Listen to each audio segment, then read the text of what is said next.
All right, Los Angeles City College students, welcome back. It is so good to have you here for our 9th explainer for Professor Sedge's social psychology class. We've covered some incredible ground so far, and today we're diving into a module that is, frankly, one of the most important we'll tackle. It gets right to the core of how we see the world and each other. We're talking about prejudice. So, I want you to think of this whole explainer as an expedition, an exploration into the human mind. And our guiding question, the thing that's going to be our North Star for this journey, is this.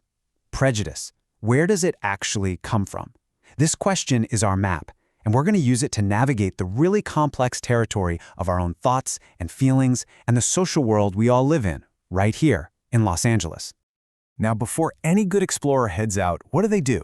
They map the terrain. They need to know the landmarks. So our first step is to get super clear on the terms we'll be using to define the core concepts that this entire topic is built on. Okay, first up, prejudice. At its heart, prejudice is an attitude. It's that preconceived negative feeling or judgment about a group of people. And this can be based on almost anything, you know? It could be religion, age, political beliefs, even the side of town someone is from. It's that gut-level negative attitude. So if prejudice is the feeling, then stereotypes are the beliefs that prop it up. A stereotype is basically a mental shortcut, a belief about what a certain group of people is like. And the problem is, these shortcuts are usually massive overgeneralizations, and they can be incredibly stubborn and hard to change, even when we see evidence that proves them wrong. And this leads us to the third piece of this puzzle, discrimination. This is the big one, because this is where those internal feelings and beliefs turn into real-world action. Discrimination is the actual negative behavior towards someone just because of the group they belong to. And this right here is probably the most important distinction we need to make today. Prejudice is an attitude. Discrimination is a behavior. One happens inside your head and your heart, the other happens out in the world. It's what you think or feel versus what you actually do. Grasping this difference is absolutely key to understanding everything else. Okay, so we've got our definitions down, but that just begs the question, right? Where do these attitudes even come from in the first place? For that, we're going to look at what we can call the social blueprint, how the world around us, our upbringing, our friends, the institutions here in our city can actually lay the foundation for prejudice. So, one of the most powerful sources is something surprisingly simple: unequal status. Whenever you have a social hierarchy, one group with more power and status than another, prejudice often pops up as a way to justify that inequality. People who have a high social dominance orientation, which is really just a fancy way of saying they want their group to be on top, might use prejudice to make the existing hierarchy feel natural or deserved. And, you know, a lot of this stuff is learned without us even realizing it. We soak up values from our parents as kids. We feel this immense pressure to conform, to think and act like our friends just so we can fit in. And sometimes, prejudice is even built right into the system, reinforced by institutions like the media or banks in ways we might not even consciously notice. So we've seen how the outside world provides a kind of blueprint, but that's only half the story. Now, our expedition is going deeper. We're moving from the social world into the powerful, often hidden motivations inside our own minds that can fuel these feelings. It's kind of wild, but sometimes prejudice comes from just being frustrated. Think about it. When you're stressed about school, worried about money, or can't find a decent job, that frustration has to go somewhere. Scapegoat theory says that sometimes we redirect that anger onto an easy target, often an outgroup. This is really connected to what's called realistic group conflict theory, which is when prejudice flares up because groups are competing for the same limited resources. Another huge driver is our basic human need to feel good about ourselves. And that brings us to social identity theory. It pretty much works in 3 steps. 1. We automatically categorize people into groups. It's just what our brains do. 2. We identify with our own groups, our in-group. And 3. We compare our group to other groups, the out-groups, and we tend to do it in a way that makes us look better, which boosts our own self-esteem. This quote from the module just hits the nail on the head. Your group definition of who you are implies the definition of who you are not. The second we define an us, we automatically create a them. And this leads to something called in-group bias. We just naturally favor our own team. It's often less about hating the other guys and more about loving our own crew.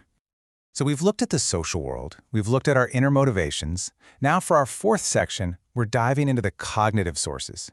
And this is so fascinating because it's all about how the normal, everyday energy-saving tricks our brains use can accidentally pave the way for prejudice. So a perfect example of one of these mental shortcuts is the outgroup homogeneity effect. It's a bit of a mouthful, but the idea is simple. It's our brain's tendency to see people in other groups as all being basically the same, while we see our own group as being full of unique, diverse individuals. It makes a complicated world feel simpler, but it also totally erases individuality. I mean, this phrase from the module just sums it up perfectly, doesn't it? They are alike, we are diverse. Think about it with rival schools or even just different friend groups. It's such a common way of thinking. Oh, all those people are the same, but us? Oh, we're all totally different from each other. Another one of these powerful cognitive habits is the just world phenomenon. This is the belief that, deep down, the world is a fair place and people get what they deserve. Now that sounds nice, right? But it has a really dark side. Because if you believe that, it can lead you to blame victims for what happens to them and to assume that people who have a lot of wealth or power must have earned it, which just ends up justifying inequality. Okay, so we've explored the social, the motivational, and the cognitive sources of prejudice. We've seen where it comes from. But now our journey has to turn a corner. We have to confront the real-world impact, the consequences this has on people's ambitions, their careers, and their everyday lives. And one of the most powerful consequences is something called stereotype threat. And for all of us as students, this is so relevant. It's that awful, distracting worry that you're going to confirm a negative stereotype about your group. You're heading into a big exam, a job interview, and that little voice in your head is nagging you, creating this extra layer of pressure. And that anxiety all by itself can actually make you perform worse. And if you want to see the real-world power of this, just look at this study. Researchers had men and women who were equally good at math take a really hard test. When they told the women the test showed gender differences, their scores tanked. But when they told another group of women that the exact same test showed no gender differences, their scores were right up there with the men's. The only thing that changed was activating that negative stereotype. It's just incredible. This whole expedition has shown us where prejudice is born and the damage it can do. So now we've reached our final, and honestly our most crucial section. The whole point of an exploration is to bring back knowledge you can actually use. So how can we, in our own lives, forge a better path forward? The good news is, this module gives us a real toolkit. We can actively create cooperative relationships with people from other groups, working together on a common goal. We can support rules and laws that forbid discrimination. On a personal level, we can make a real effort to see people as individuals, not just as a member of a group.